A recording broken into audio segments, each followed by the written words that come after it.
Swami ji. Hari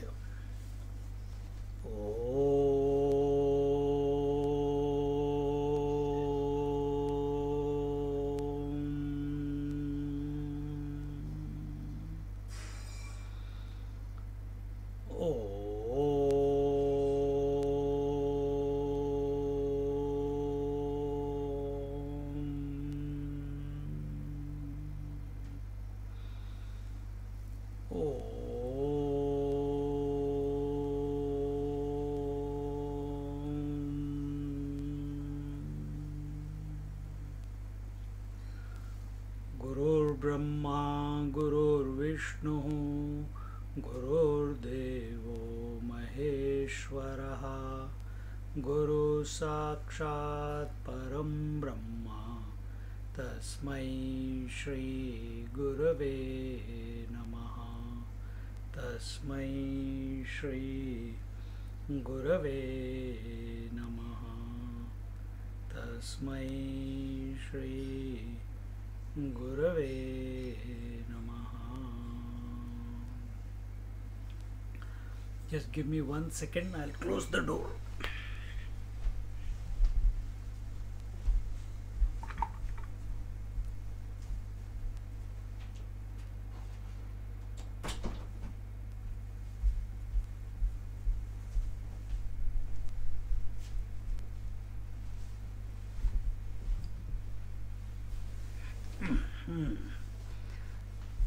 So we are in Amrit Anubhav, verse number 40.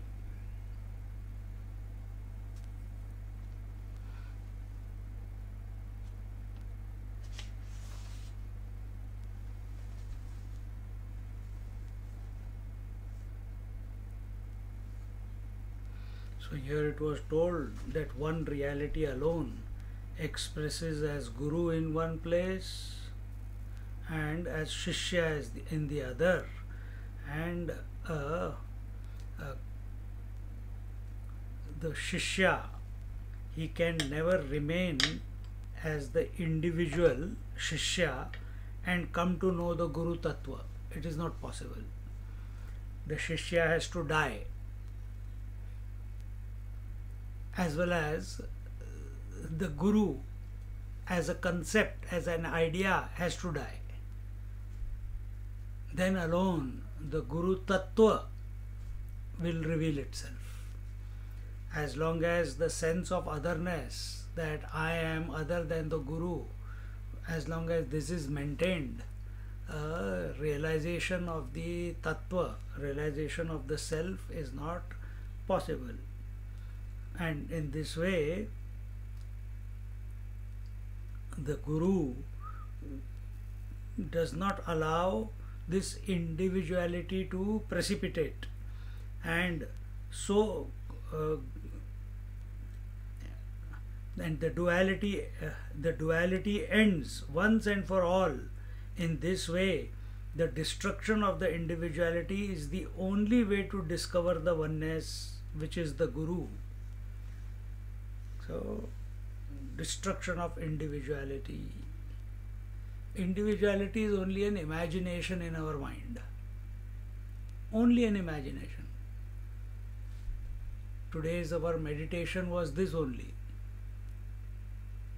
That as long as we keep thinking, we are imagining.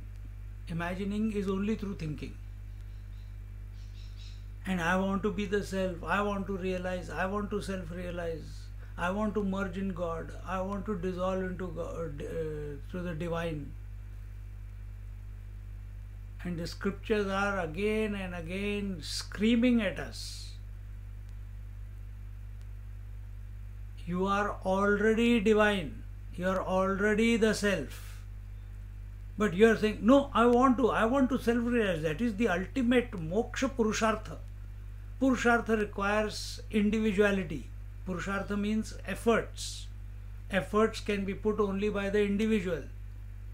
But you are not the individual. You are the eternal one. Accept. Be. And this is what the Guru's job is. So we have to come in the presence of the Guru, and his job is to destroy your individuality, because he can see the Guru in you.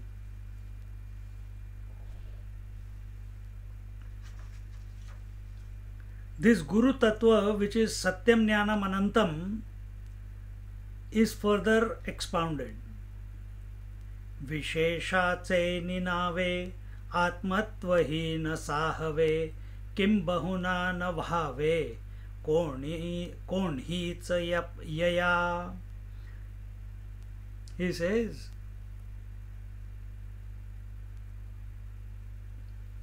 the Guru does not like to be specified with any qualities, to such an extent that he does not like being referred to as even Atma. He cannot be referred to by any means. In other words, simply put, the Guru does not like to be specified. The self is not specific. Man is specific, woman is specific, husband is specific. Every object in this creation is specific. Ornament is specific. Gold is non-specific.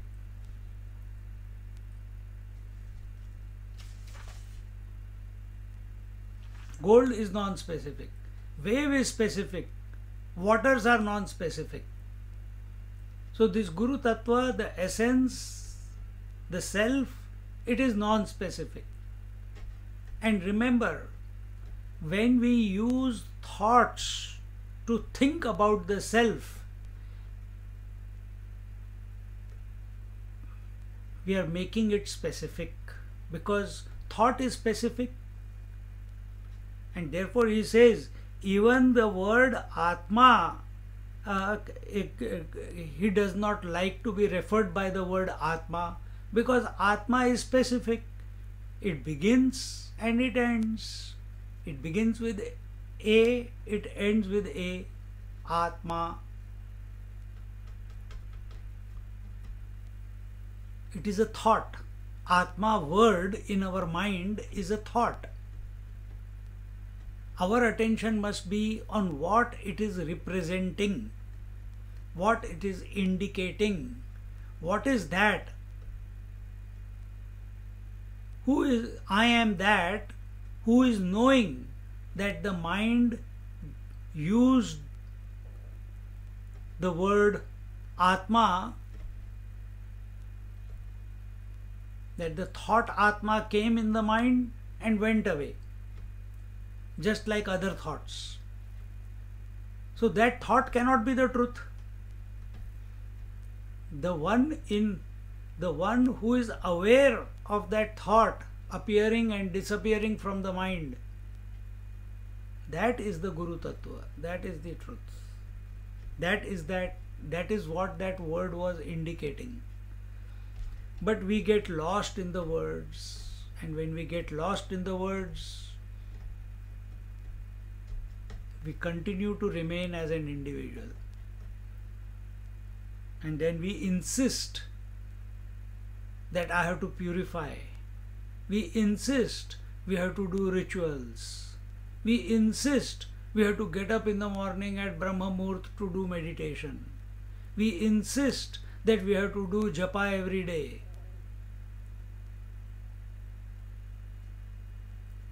This insistence business is of the individual. Before, this individual was insisting on becoming successful in the world. Now he is insisting that he wants to be successful spiritually.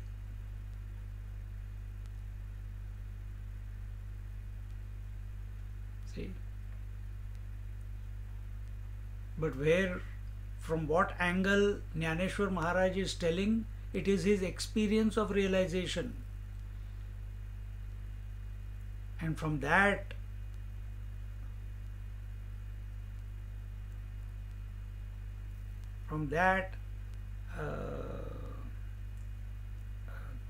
disposition. There is no seeking, there is only being.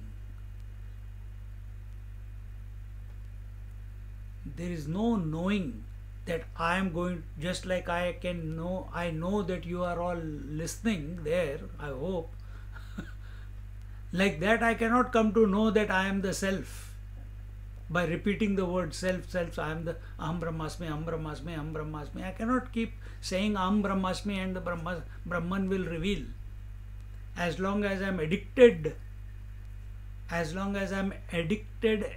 obsessed with thoughts, I am only imagining the self. Some experience will come to us. But self is an experienceless experience. It is not an experience. And this is where we go wrong. Because we are thinking of the self through the thought. We are making it specific. We are conceptualizing it. And the only result of that will be some experience. And majority of the people take those esoteric, mystical experiences of becoming light, of flying through the air, clairvoyance, clairaudience, going to Saket, going to Vaikuntha, going to Kailash on the seat of meditation. They think, oh, I have reached somewhere. There are many people who can see Bhagwan walking along with them all the time. As beautiful as it sounds,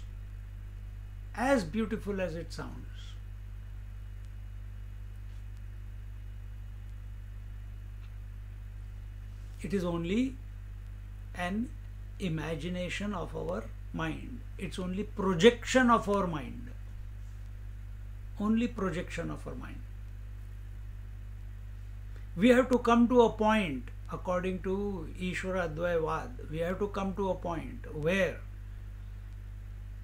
the self is self, the thoughts are self, the waker, dreamer, sleeper is self, every object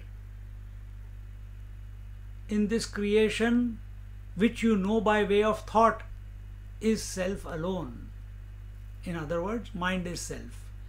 Till this all-consuming self is not realized and understood, till then we are short of abidance, till we are short of being. I can't say till then we are short of being. I can't even say, I'm correcting myself. We can't even say we are short of abidance because that is our natural state. But as long as we have not accepted as the all-encompassing, that all-encompassing experience is equal to experienceless experience, because there is no one else left. Who will you experience? You need something to be experienced. When self has become all-pervasive, all-consuming, then there is no otherness. As we saw in the previous verse, there is no sense of otherness. When there is no sense of otherness, there is no differences, there is no duality. And where there is no duality, there is no experience possible. And therefore it is called experienceless experience. So till this doesn't come about, individuality is going on. Let it go on.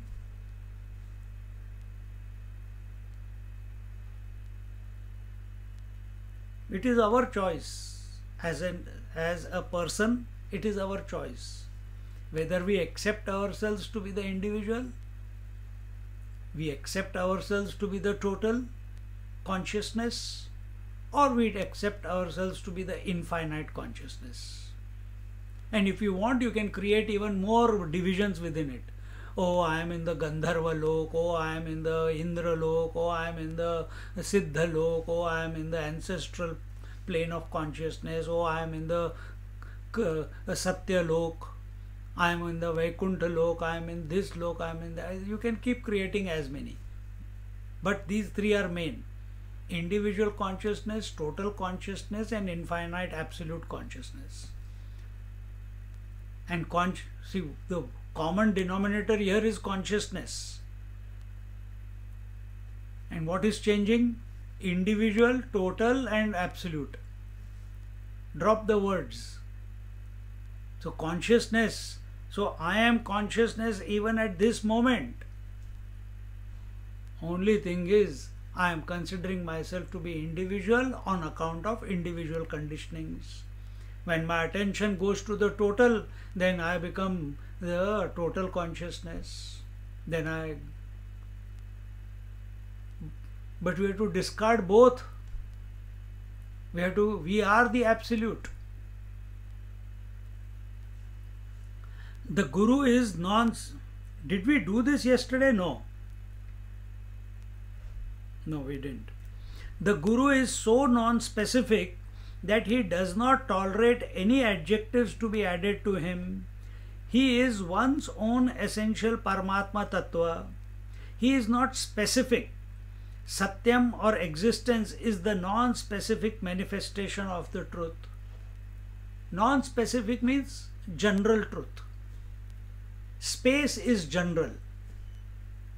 But when you see the space with the conditioning of the walls, you make it specific and you say, oh, this is house space.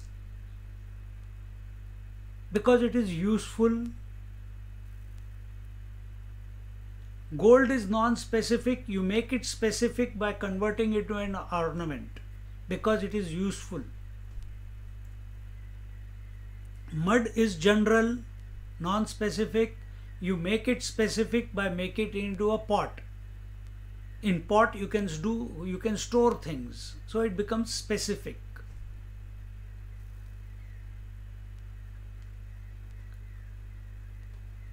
Air is non-specific, but when it comes into us and goes out, it becomes specific.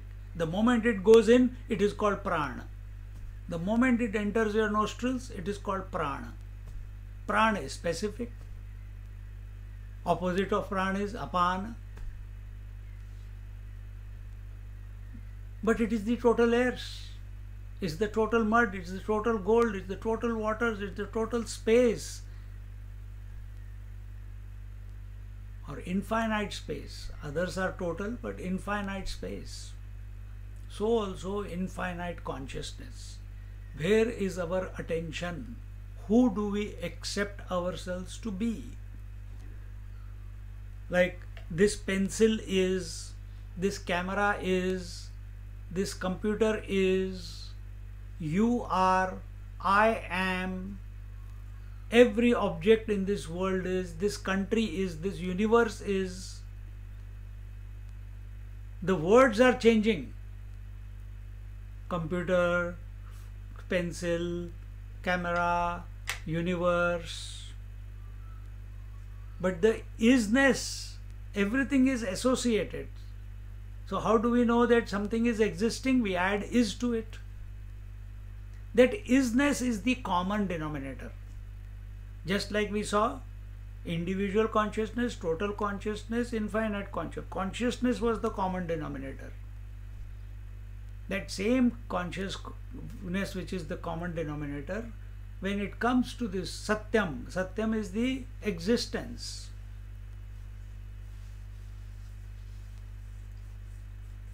That amness, that isness, everything you cannot, in order to know something, that something must exist first. That is a prerequisite. If it is not existing, you cannot come to know.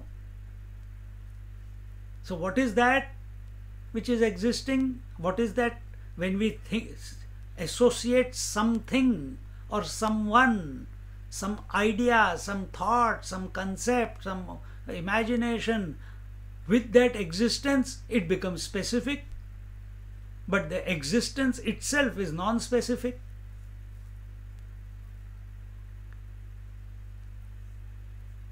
See? Satyam or existence is the non-specific manifestation of the truth. Specific existence is the manifestation of limitations and not of the absolute. In Panchadashi, mention is made of two types of existences, general and specific. Example, the three states of consciousnesses are in the realm of relativity, whereas in and through the three states, I is, and this is I, is not limited by any of the three states. Okay? So what is the general I? Who is man? Take it in this example. Who is man? He is the general. Then what is specific? Man with the conditioning of wife, of a woman, becomes husband. With the conditioning of daughter, becomes same man, becomes father, and so on. Same way, the space with the conditioning of a pot becomes pot space. Space with the conditioning of the walls becomes house space. Space with the conditioning of the body becomes body space. Consciousness with the conditioning of the body becomes body consciousness. Consciousness with the conditioning of the total body becomes total consciousness.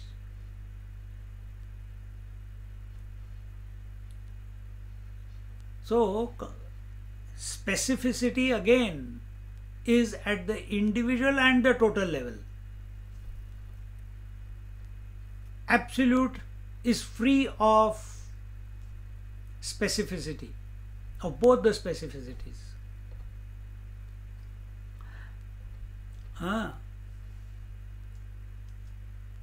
So here it says the three states of consciousness are in the realm of relativity. Again, understand this, take it subjectively. And what is there to understand here? That these three states are coming and going. Relativity means where coming and going is the norm. Waker is coming and going, dreamer is coming and going, sleeper is coming and going. And within this relativity, we have accepted the waker to be the real, and I am that waker, and therefore I am pursuing the waking world every day. I wake up and I pursue the same world. How much disservice we are doing to ourselves? How much disservice? We are infinite, without any boundaries. And here we have accepted ourselves only as the one, only as the waker. We discard the dreamer, we discard the sleeper. We don't think about it. But we are obsessed with the waking.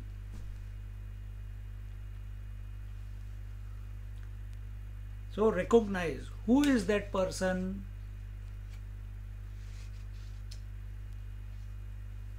The self here, the general principle will be the one who is permeating the waker also, the dreamer also, the sleeper also.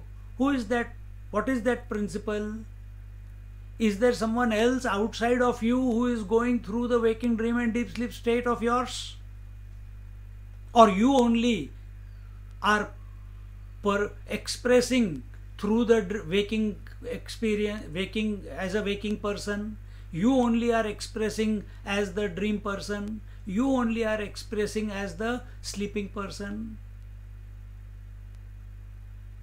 Yes, I am only expressing. Who is this one? Space alone is conditioned by pot. Space alone is conditioned by the walls.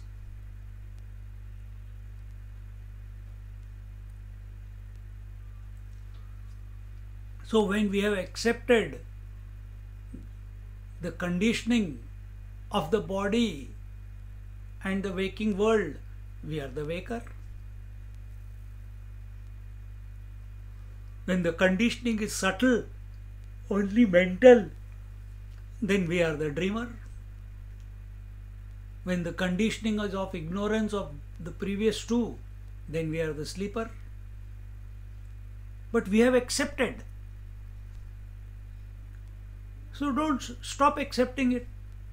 Just be. Just be. Don't accept. Let the phenomena happen.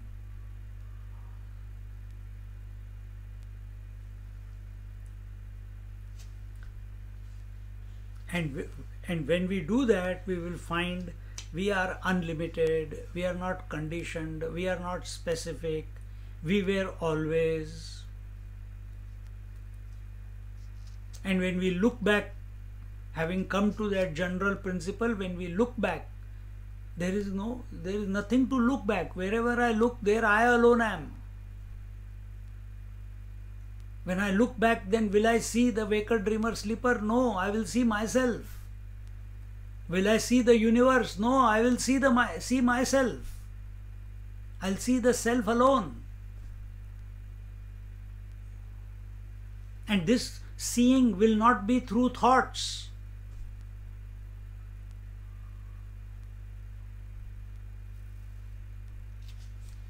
Therefore, the Guru does not like to be referred to by any of the qualities, not even by the term Atma, because the moment Atma is mentioned, Anatma is born.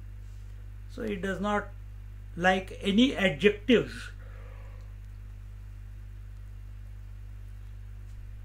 Nitya, Shuddha, Buddha, Mukta. If you say Nitya, then Anitya. Shuddha, then Ashuddha. Pure, automatically impure comes about. Nitya, Shuddha, Buddha. Knowing, then not knowing comes about. Mukta, liberated, then I am in bondage. That is the opposite.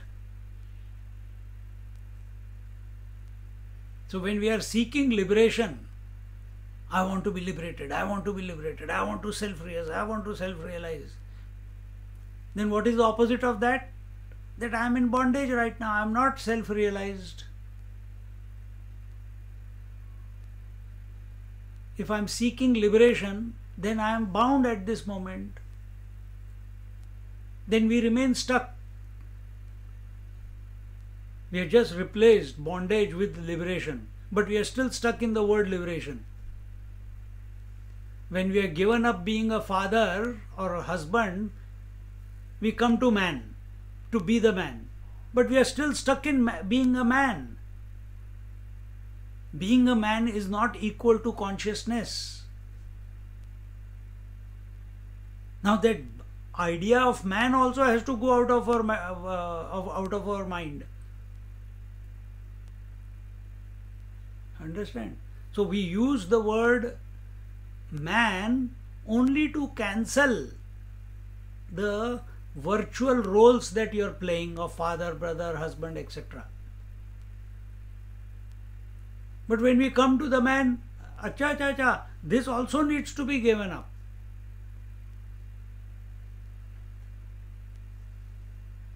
Exactly the same way.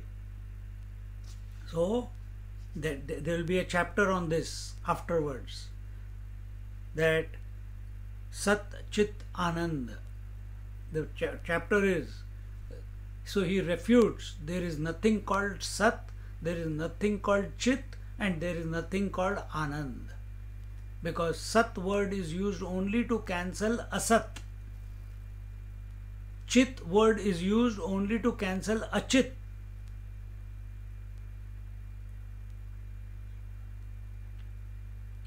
Achit means inert. Chit means consciousness. So you are using the word consciousness only to cancel inertness, concept from your mind. Because mind only functions with thoughts. So we need another thought to cancel the wrong thought. And we use the word Anand only to cancel the misery, the bondage.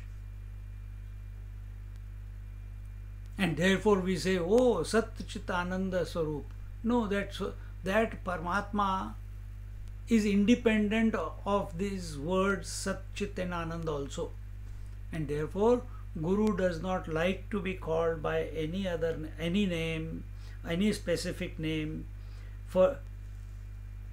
Furthermore, confusion is raised as to which Atma is being referred to, Jivatma or Paramatma. Again Atma.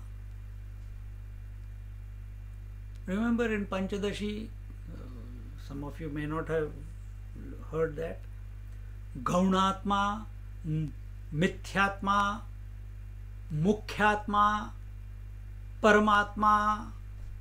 Atma is the common denominator. Adjectives are para, mukhya, mithya and gauna.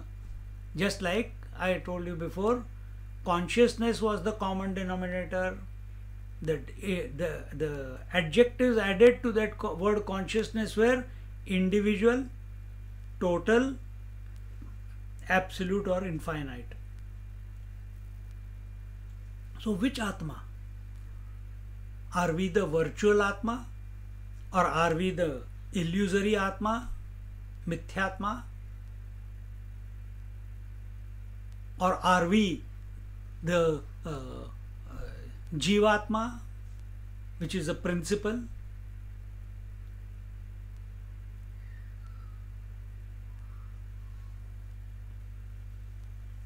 Or are we the Paramatma? Which Atma? So which one are you?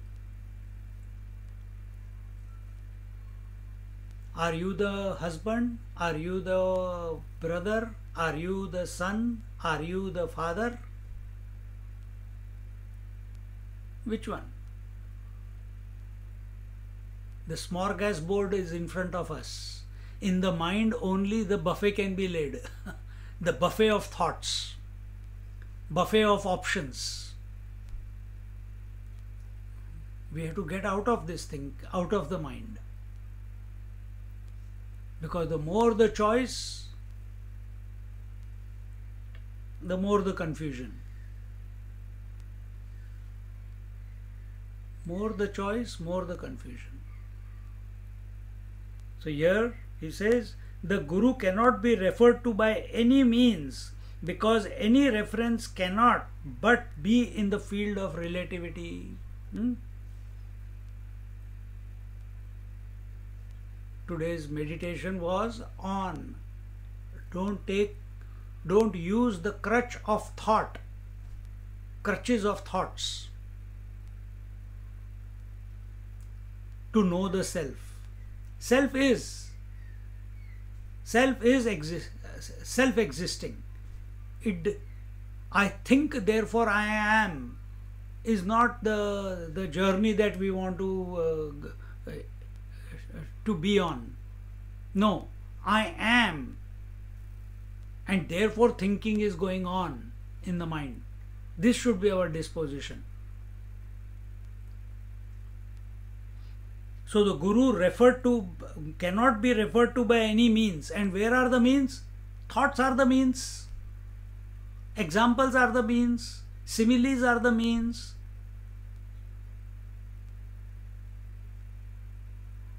Guru is self-existent. The Atma Tattva, the essence of ours, the Guru Tattva, who is the essence of ours, is self-existent.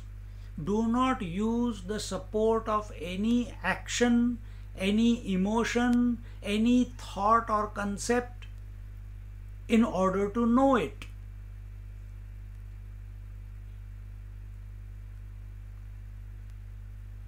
But can you stop them from coming? Can you stop thinking? Can't. Let it go on. Right now, let it go on. But be the one who is independent. in who is illuminating the thoughts coming and going. Be the one who is self-existing.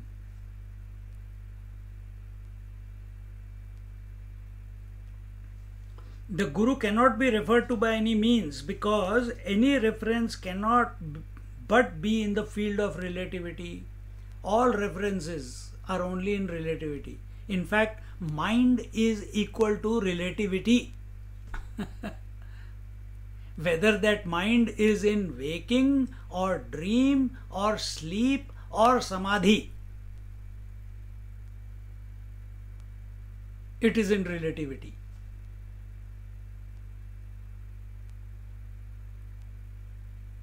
Guru is not in relativity. Guru is self-existing.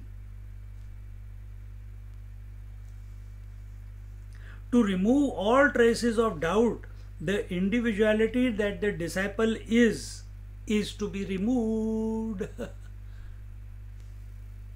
That I am a disciple. Pahi mam, ajnanati mirandasya jnananjana shalakaya chakshurun militam yena tasmai shri gurave namaha. Please, oh Guru Maharaj, touch me, look at me, guide me, remove my ignorance. And Guru is removing the ignorance. Jnaneshwar Maharaj is the Guru here. He is removing our ignorance. How? In this manner.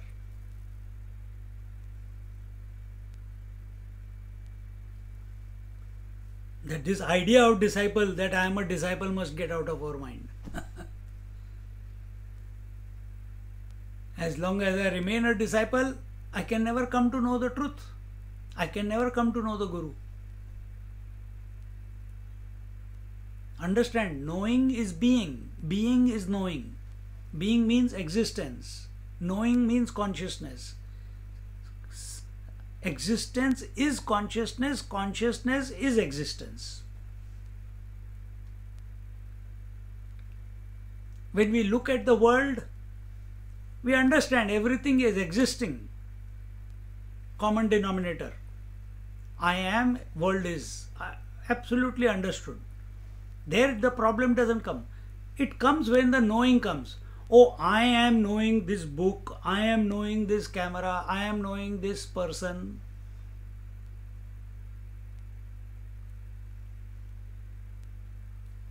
So, the knowing I am is the being, and what I am knowing is separate from me. And what I am knowing? The book, the person, the object. So what I have done? Consciousness is in me, existence is outside. This is how we interact with the world.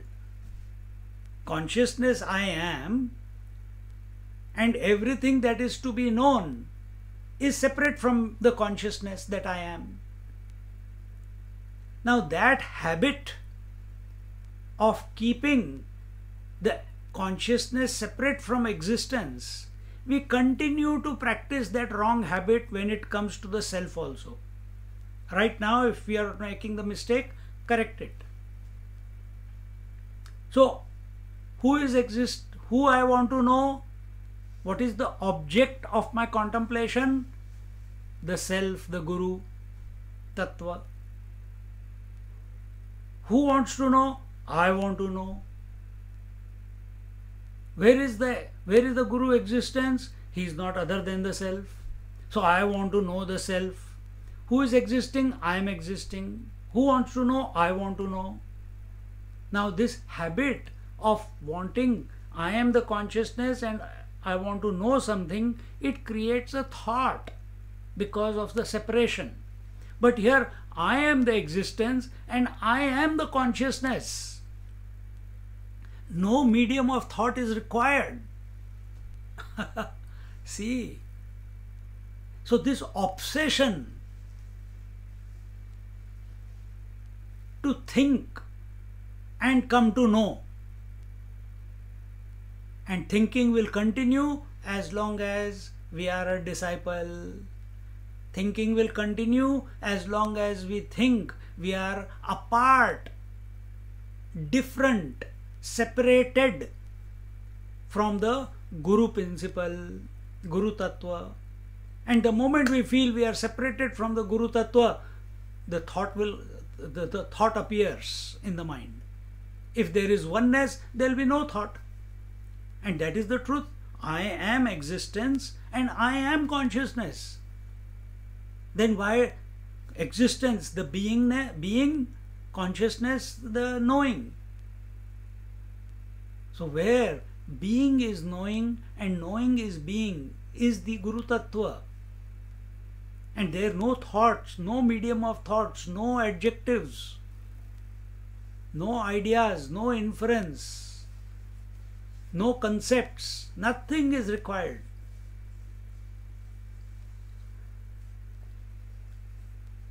To remove all traces of doubt, as long as we are thinking of the self, of the Guru Tattva, through the mind by way of thoughts, some doubt or the other will keep cropping up.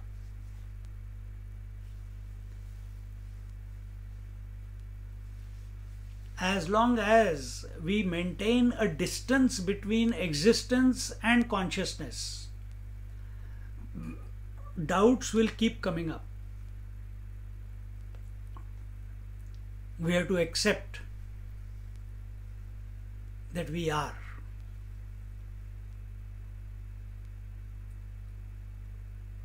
Our knowing, what do you call,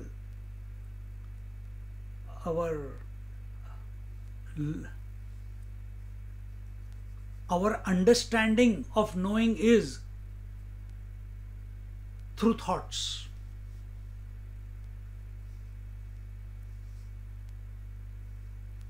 But they are specific. They cannot give us, they cannot lead us, they cannot deliver us.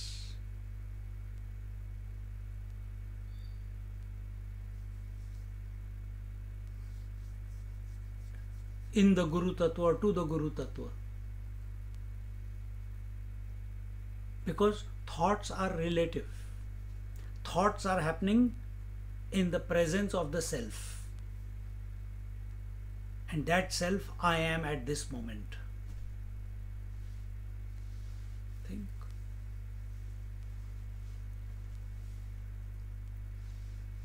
Sadvastu, the pure consciousness, has neither cause nor does it cause anything. So once we have come to the general state, general disposition, which is the substratum, which is knowing is being, being is knowing. You come to the Atma Tattva. And we have come to recognize that it is all that there is.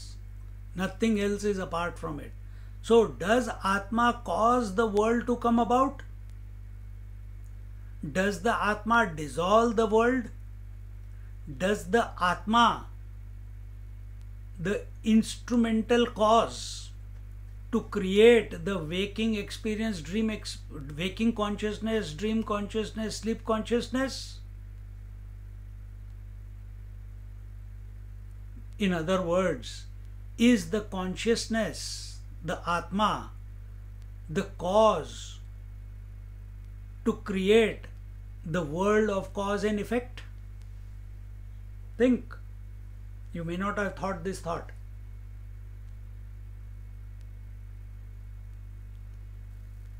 Is the self the cause to create the world of cause and effect? Here Jnaneshwar Maharaj says, the Sadvastu, the pure consciousness, has neither cause nor does it cause anything. It does not cause the cause or the effect. This is the state of I. On this I, when the potentiality manifests as Shakti, consciousness, or I am is born. So this Atma, this conscious principle, this Guru Tattva is as it is. It is all that there is. Is the water causing the wave and merging it back into the waters? See? Is the sky creating the rainbow? Is the sky creating the room space? These are limited examples.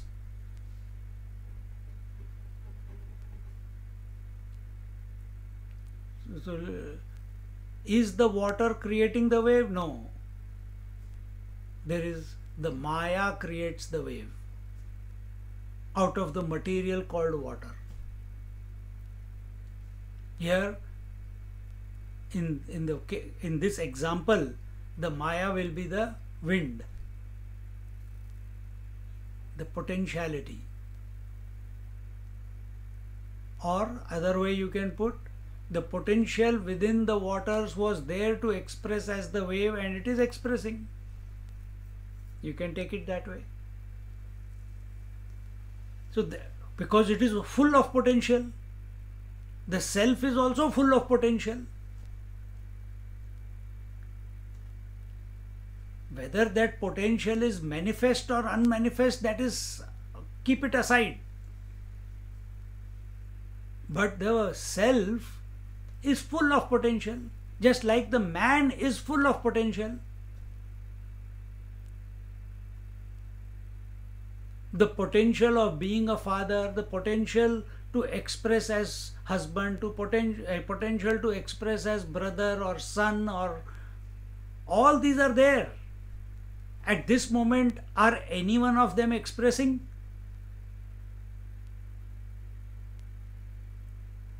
Husband is absent, son is absent, brother is absent, father is absent. Only man is there, but the potential is there.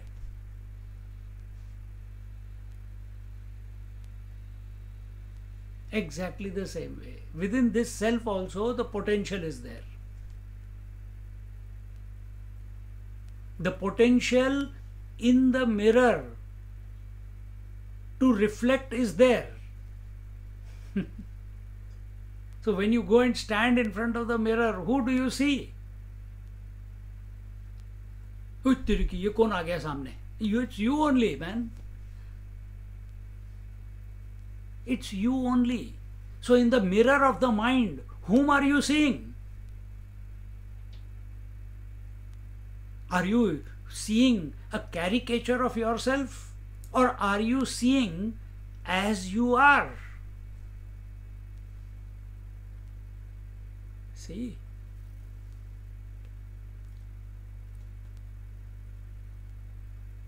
So when the mind is purified, you see yourself as you are. When the mind is not purified, you see an imagination of yourself. I am wealthy, I am husband, I am this, I am that, I am rich, I am poor, I am hungry, I am this. So many things keep happening. Because the mind is impure. So here it says, where are we? This is the state of I. On this I, when the potentiality manifests as Shakti. So what is this I? The pure I. When the pure I, in the pure I, the Shakti manifests, the potential manifests. From that moment onwards, the pure I is not pure I. Then it becomes Aham and Idam. Aham and Idam.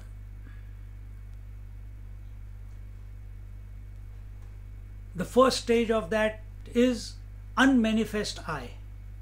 Thought. I is always, but thought I is unmanifest. Then it becomes manifest. When it becomes manifest, the I thought cannot exist by itself. It must have something to relate with.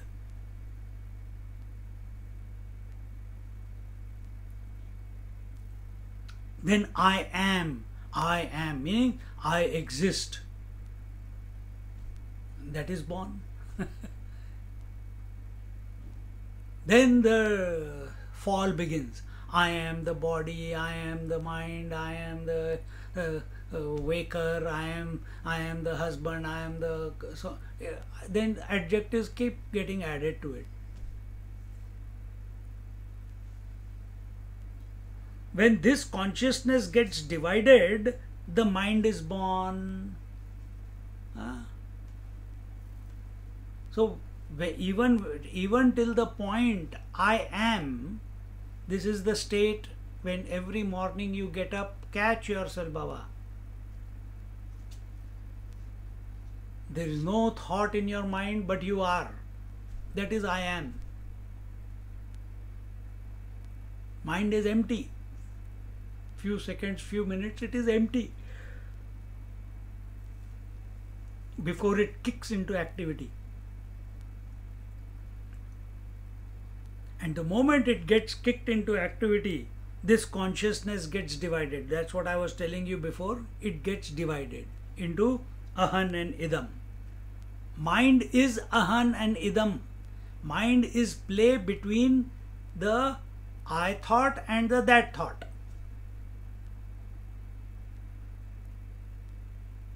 See? But where did this I, aham and idam come from? Where did they come from? What is their source?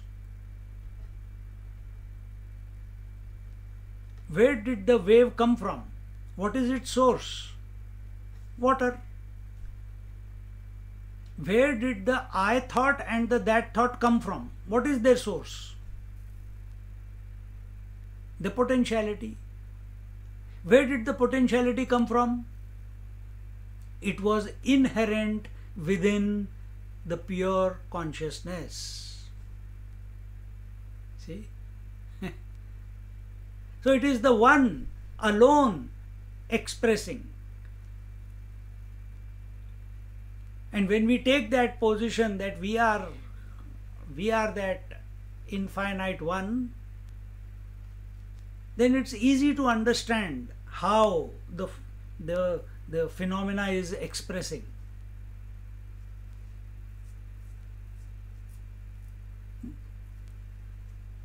That is how Jnaneshwar Maharaj is able to explain. He did not study the scriptures. This is a stupid way of coming to know the truth.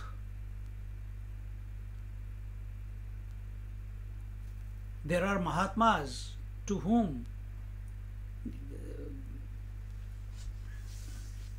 there was one, this Swamiji is talking about Sharananandji Maharaj. He went and served some Mahatma. He has just heard some satsang here, some satsang there, never studied any scripture, and he understands that he is the self and working towards it. And he goes and serves one old Mahatma, and the Mahatma says, "Tell me, what do you want before I go?" He says, no, nothing. Whatever you want to give, you give. I don't want anything. Because he understands that he is the self. That Mahatma, before he was passing, before he left his body, this Sharananandji, even as a sannyasi, he bent down, touched his feet, and instead of touching his feet, that Mahatma put his foot on his head and kept it there. And within few days of his taking samadhi, this Sharananandji Maharaj, he found that whenever he was in discussions with other Mahatmas, you need a trigger. Whenever he was in discussions about the Atma, about the world, about the what they had studied, because he enjoyed listening to the satsang, the entire Bhagavad Gita came out of his mouth. All the Upanishads revealed themselves to him in the mind only. It was as if he has always known it. So when the discussion or discussion is going on, when they are deliberating on some topic, then before he used to listen. Now the Upanishads, the verses, the shlokas, the sutras, they are automatically coming out of his mouth. He says, "Arey wah! How is this happening?"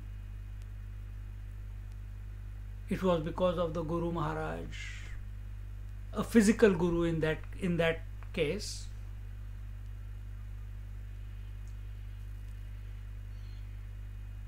But Satya Sai Baba, Shirdi Sai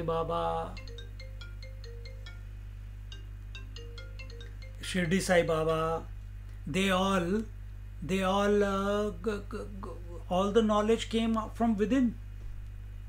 There was no one blessed them. The Guru Tattva was within their heart. It was the self.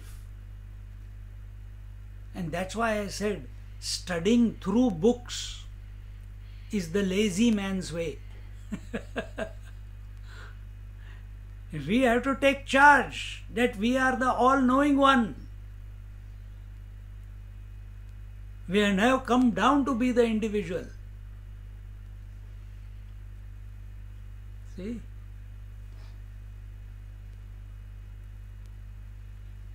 We have never come down to be the individual. But from childhood we have been programmed by parents who did not know better, by the society which did not know better, the education system which did not know better, to concretize the individuality which was absent when I was born or you were born. Everyone was born free of individuality.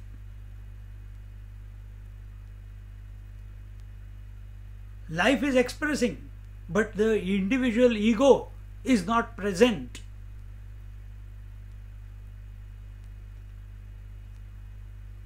See? And then the conditioning starts as the child grows, 2, 3, 4, 5, 6, it's going. And when it comes to our age, now we are trying to undo every damn thing that we have done to ourselves. We are unconditioning ourselves. We are trying to forget. We want to remove the individuality. Why? I want moksha. I want liberation. I want self-realization. I want to merge into the Guru Tattva. Then why did you accept? I didn't know why this is how it was. Okay. So, how did you become the individual? How did you become the father? Because you accepted it. You accepted, this is my wife, and the ghost called husband was born. You accepted it, accepted the conditioning. Now stop accepting it. For that, how much thinking is required? Do you think, oh, I have to undo the husband, only then I can be the father? Do you do this way to yourself? Do you go through this dialogue through your mind? That I have to unthink the husband and then only I will start thinking about the father. I have to unthink the father, then only I can think as the son. Oh, I have to do sadhana to undo the husband. I have to do the sadhana to undo the father or the son. If this is not your, if you say no, I don't have to unthink anything, it's happening.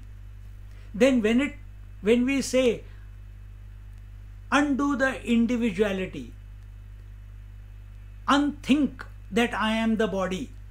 Why do we create such a long journey that we have to do this sadhana, we have to do that sadhana, it is so difficult, I have to do Nam Japa, I have to do Kundalini sadhana, I have to study the scriptures, because my God, it has got so entrenched into my psyche that I'm finding it very difficult to let go and grow out of all the conditionings that I have superimposed on myself. How foolish! But when it comes to changing the roles, at a drop of a hat you are able to change. Then all you have to do is, right now you are individual consciousness,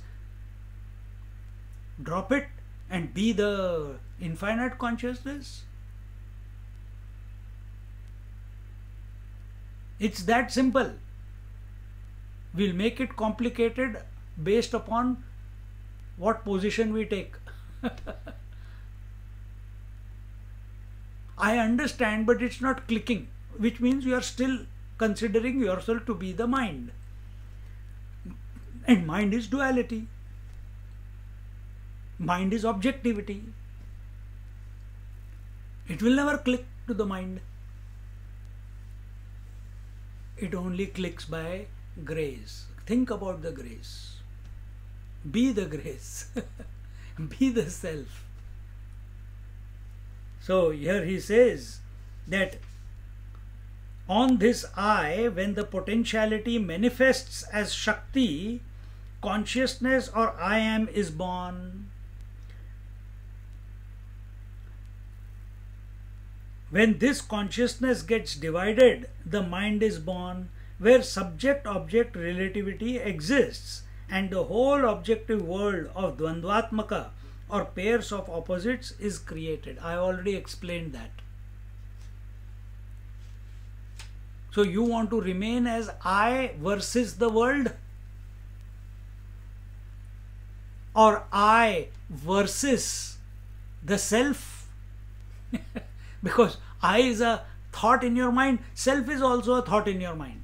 And as long as it is I versus self, I want to merge into the self. I want to disassociate from the world. I want to merge into the self. World is also a thought. Self is also a thought. But is that your experience? Yes, world is a thought. But self, oh, I am the self. But as long as we keep it as an objective approach, as long as we keep thinking about the self, and we feel that I have to realize the self, I'm creating distance between I and the self. I is the self. Knowing is being.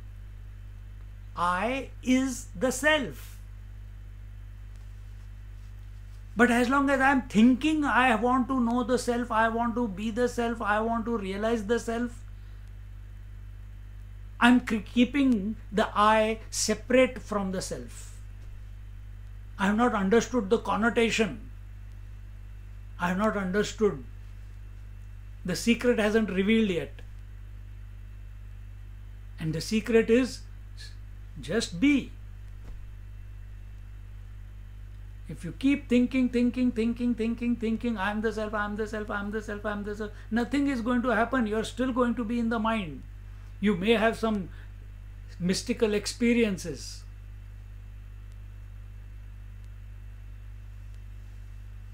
But that's about it.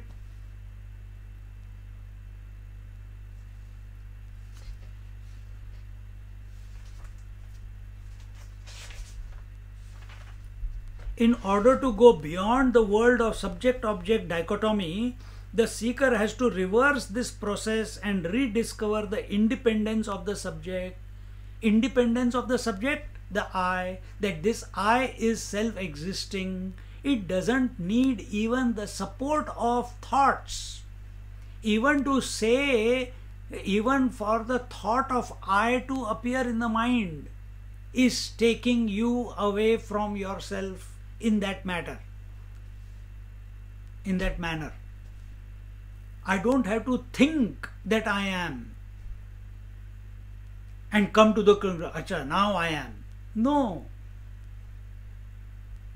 The I thought also comes and goes so many times. I know you, I know this book, I know this phone, I know this light. So many times the I has come and gone, come and gone, come and gone. But I have not come and gone. Though I feel that I am continuous. The I thought has come and gone with respect to whatever it was associated with the book, with the light, with the phone, with the you.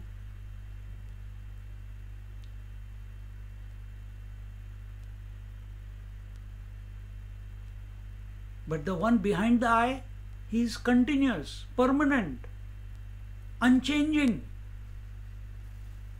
Be that. Let the mind think. That is its job. Let it go on. It will think for some time, then it will not think for some time, then again it will think for some time, then again it will not think for some time. That is the phenomena.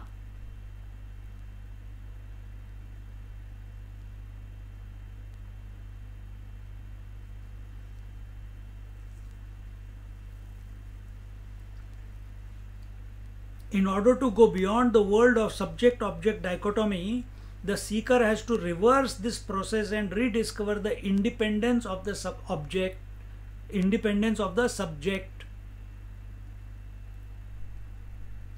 through the Sakshi Bhav. So this is the penultimate stage. Just like sun is the witness of day and night, similarly, the witness is the witnessing consciousness is the witness of appearance and disappearance of thought, presence of thought and absence of thought, which we have seen before. The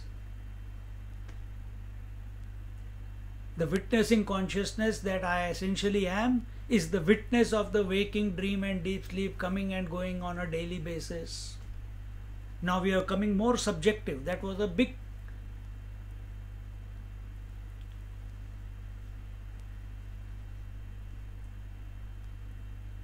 either contemplate on that one or here. Even waking, dream and deep sleep, these are also thoughts in my mind only. These are also thoughts in my mind, projections in my mind.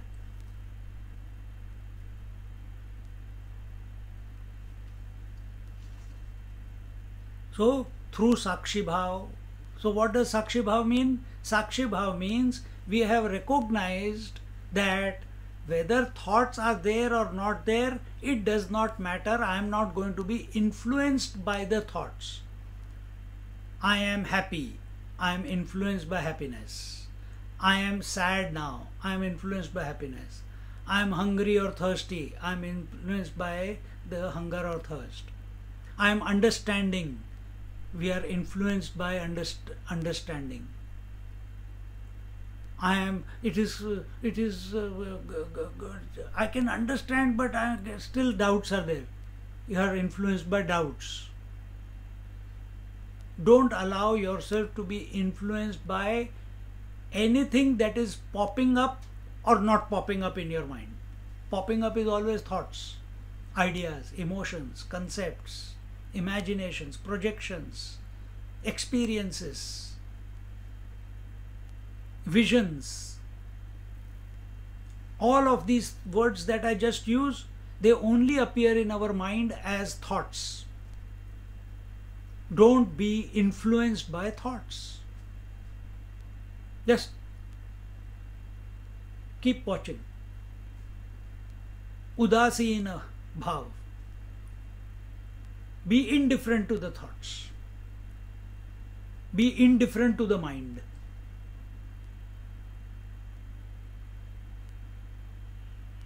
Now these thoughts are unable to catch the witness. If the witnessing consciousness gives attention to any thought, at that very moment individuality precipitates. Individual comes about. If individual does not give any value and attention to the thoughts erupting in the mind, he is called the witnessing consciousness.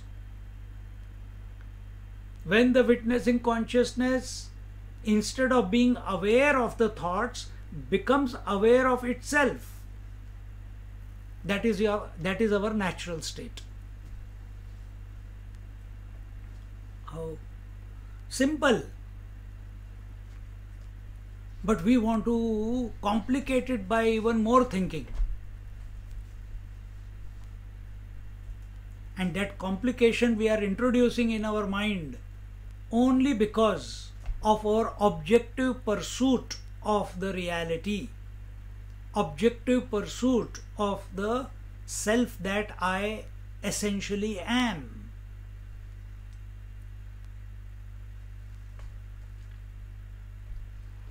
When the enquiry into the nature of this Sakshi begins, see, enquiry into the nature of this Sakshi, as long as, when is this fellow the I called witnessing consciousness? As long as it is, his attention is extrovert. It is extrovert towards this. Yes, when it is attached to them, it is called individual consciousness. When it comes to a disposition that it is not disturbed by anything going on in the mind, then he is called as the witnessing consciousness. But his attention is still extrovert. Then when will he become introvert? It's not in his choice. When the storm of thoughts within the mind reduces to a certain extent, this fellow will automatically fall back into himself. Automatically it will happen.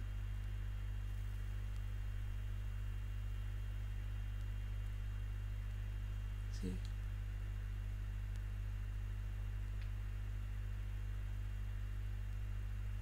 And the Guru Maharaj, which is the Guru Tattva, which is the ability within us to correctly understand. That ability, that Tattva is continuously creating situations in our life every moment, including this satsang. Every moment it is presenting something so that we can come back to be the original one. If we are seeking that, you will see that everything that is going on is a reflection of that alone. That one alone, that original alone. Then there will be no differences. Even though you are using the words wife, beta, children, etc.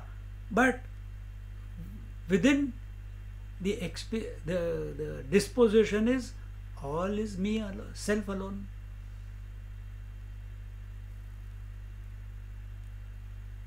Till this does not come about, Guru and Shishya will be separate. Till then, Guru and Shishya will be separate.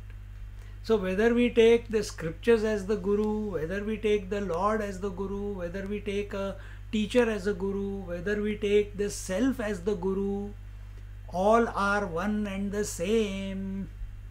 Why stop there? Dattatreya Maharaj took everything, the 26 Gurus he has. But it does not mean that only he had 24 or 26 Gurus. It means every experience that is coming our way is a Guru. If we are ready to learn, if we are ready to interact with that experience and fall back, every experience is coming to us. Experience number 1, experience number 2, experience number 3. Where is the experience coming? Where is the life coming and meeting you? In the mind. Either you choose to get affected by the mind, then you are an individual. If you learn from the experience what the world is throwing at you, then you are the witness. Because every interaction, every contact, every experience, every thought is reminding you of yourself. So you immediately separate yourself. Because this separation is possible initially only with respect to thought, that I am not attached to what I am thinking. I is independent. See? And then, as the momentum of this, as we come to abide in a undisturbed state of witnessing, then somewhere, by grace, we'll fall back into ourselves.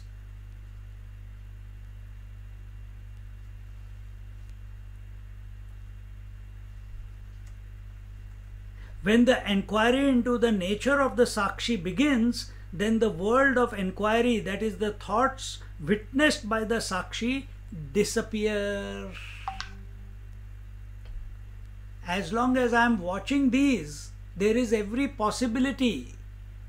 One moment of mistake, one moment I am not alert, I will find myself again back in the mind. Sakshi is also in the mind only, but he is separated, the I from the idam. But it requires alertness, extreme alertness. So when this fellow starts, even while this drama is going on of witnessing, a point will come, Arey, I am not making the objects, the objective thoughts to come and go, they are coming and going by themselves. Then who is this me who is watching? Who is this me? The moment he starts that, the momentum starts reducing. And eventually it becomes zero. And that's what is told here. The thoughts witnessed by the Sakshi disappear, being absorbed in the Sakshi. The undivided mind called pure consciousness remains. Now this is the... So what is it? We have imagined the self, the witnessing consciousness, the causal body, the subtle body and the gross body. We have imagined it. Where? All these are thoughts within the mind. And we were in this process, we were undoing the mind. Mind is only as long as thoughts erupt. So what was the way to undo the mind? To make it, to separate. We have understood that the mind was a play between aham and idam. So we first separated the aham from the idam. Then this aham was told by the scriptures, by the Guru, that, hey, you are essentially the self. That self is also an idea given in the mind only. It's a thought. And when this I, which has separated itself from the idam, starts contemplating on his essential nature, the mind itself dissolves of all duality. Just like when the mind thinks of the sleep, all the duality, all the multiplicity in the mind is dissolved, becomes unmanifest of its own accord. You did not do any sadhana. Same way, that simple it is for us. And if it is not happening, only thing is we are not convinced. To convince yourself, you have to do mananam, keep contemplating that what they are telling is truth or they are trying to fool me. See? And when the mind is dissolved, what was mind? Consciousness. What was the self? Consciousness.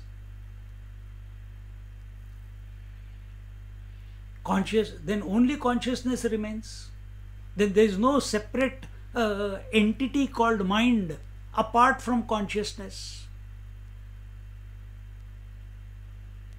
See? But only then only vision of oneness. We can't even say vision. It's a disposition of one. So actually, when we come here to this point, then one playing with one, just like water playing with water, a wave is created. Here, one playing with one, then mind is created.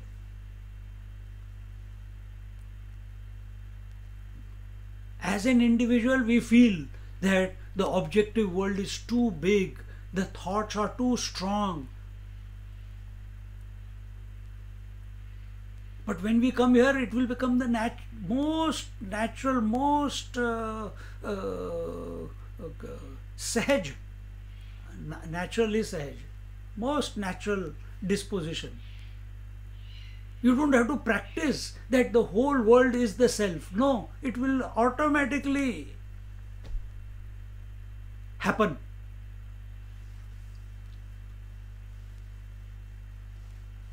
For that, here in this verse it was told, the Guru does not like to be specified, the self, the Atma, the Guru Tattva does not like to be specified with any qualities. It is not specific in nature, it is general in nature. Through many examples we have told you this. Contemplate on this, meditate on this, it's so beautiful. Even as I am telling the mind, this is what you are.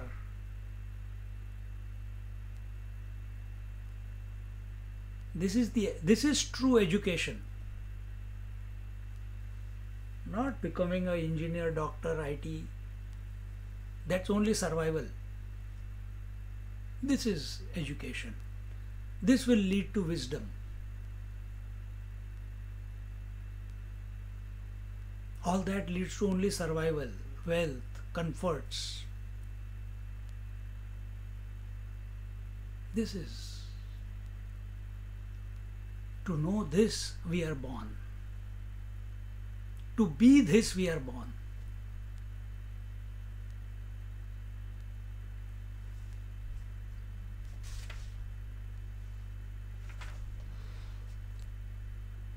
Why is it that the Guru cannot be referred to by any name or qualification? This is explained by means of some beautiful similes in verse 41 and 42 to show how the dichotomy of subject-object, Guru-Shishya is impossible in the Guru Tattva or the pure self. This will be our next week's topic. Just sit for a minute or so. Let it consolidate. Be.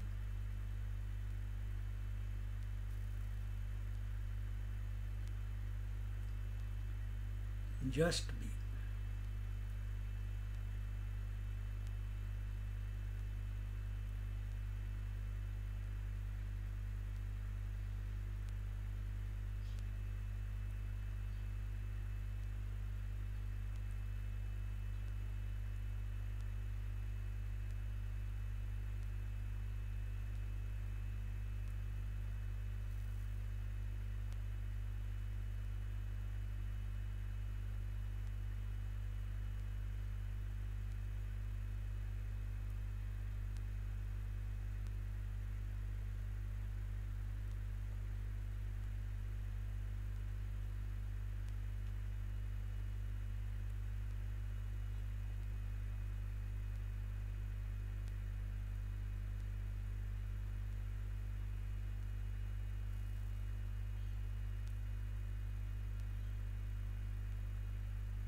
शांति शांति शांति हरि ओम श्री गुरुभ्यो नमः हरि ओम.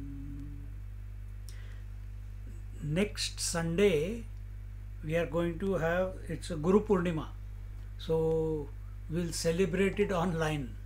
So we'll do a puja. You can repeat after me the mantras, simple, keep it simple, and then we'll chant the 108 names of Ved Vyas ji and Adi Shankaracharya, and you can repeat, I will say, and we can work it out that time. Then we'll have some bhajans and eat our own prasad at our own houses. What time shall we start? 6 o'clock, 6 p.m. Just for 1.5 hour. Morning class will be there? Yes. This is 6 p.m. next Sunday. 6 p.m. next Sunday. Yes. Yeah. So 6 to 7:30 and it should conclude. Hari Om Swamiji. Hari Om. I enjoyed well. Good. Hari Om. Thanks, Swamiji. Hari Om. Hari Om. Hari Om. Thank you, Swamiji. Hari Om. Thank you, Swamiji.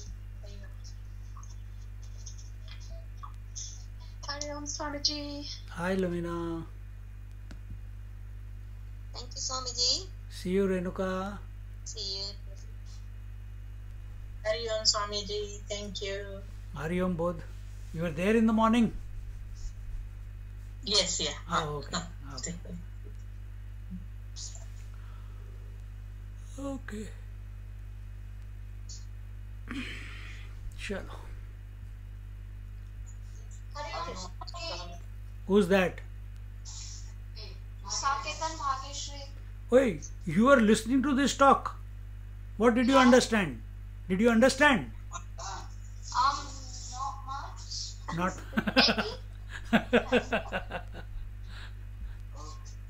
Good. Keep exposing yourself. So one day it will click.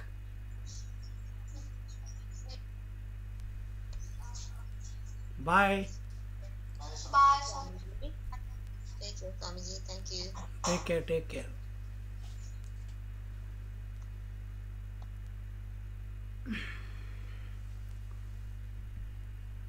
Who is this Indra?